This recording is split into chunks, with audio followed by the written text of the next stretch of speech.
Hi, welcome to the History Archives. My name is Talha. In the last video, we know about the Sultan Abdul Hamid II, that how he stabilized the Ottoman Empire with his intelligence.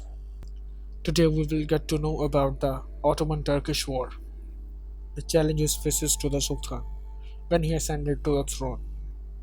The European countries sent a list to the Ottoman Empire claiming the injustice of the Christians and demanding the improvements of their conditions, while European ambassadors monitored the procedures followed, which was considered by the Ottoman Parliament as a blatant interference in the state's sovereignty.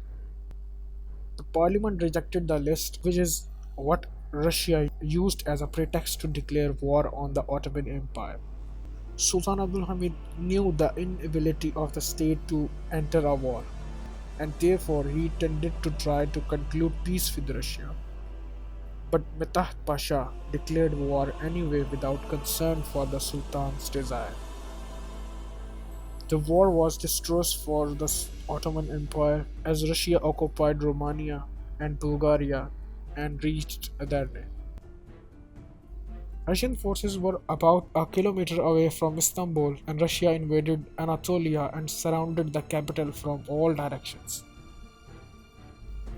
The Ottoman Empire, under the weight of defeat, was forced to conclude the Treaty of San Stefano with Russia, whose provisions were extremely unfair, and it was stated independence of Montenegro, Romania, Bulgaria, and Serbia, paying a fine to Russian in the amount of 250 million gold liras, and in the event of failure to pay a bankruptcy of the state, the land will be paid.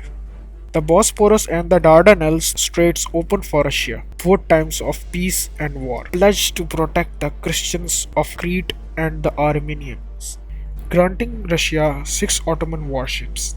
Sultan Abdul Hamid exercised many pressures to try to prevent the provisions, but he succeeded in preventing the last clause only, so that the state would keep its warships.